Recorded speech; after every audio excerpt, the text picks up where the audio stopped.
The neck is a common area of flare-up when people have rheumatoid or psoriatic arthritis. This is a great way to make sure you're keeping the mobility of your neck supple and balanced.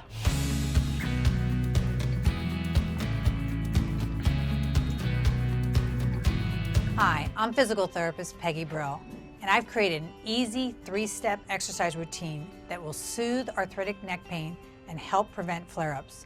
You don't need any equipment, just a little know-how.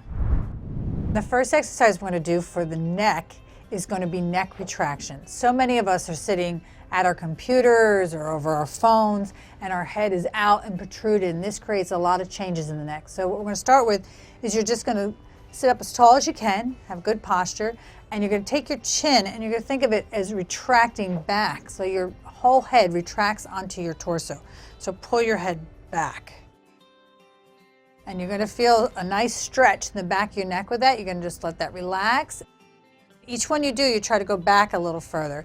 And yes, you feel like you're making a double chin, but that's just temporary. This is to help elongate and open up the nerves that come through the back of the neck and off of the back of the skull.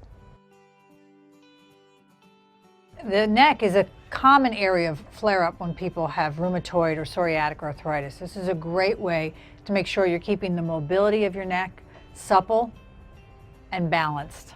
And as Christine was just naturally going to do, her instinct was just right on. You wanted to go to side bending after doing retraction. So the first thing you're going to do is take your right ear and drop it towards your right shoulder.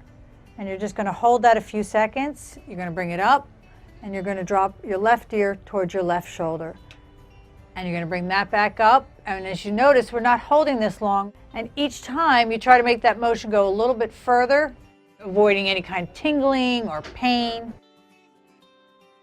Make the range what's comfortable for you. And as you keep practicing these, over time, you should start to see some increase of motion. And it's good that we just did the retractions first, because that puts you in better alignment with having your head stacked over your trunk like it's supposed to. Third exercise that we're going to do for the neck that is so important is rotation. And we've done the retraction, we've done the side bending, and now what I want you to do is you're going to sit up as tall as you can. Make sure that your ears are over your shoulders and you have a good hollow in your low back.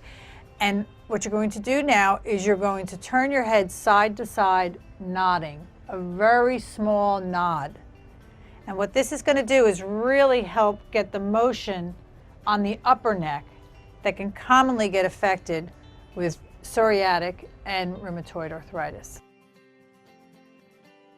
And sometimes you'll hear some creaking or crackling sounds in the upper neck. That's just a joint that's dry and will get more lubricated as you do that. And this is very important for atlas and axis, which are the first and second cervical vertebra that help us really make sure we have full rotation in our neck. And we can wrap that up, and hopefully your neck should be feeling great.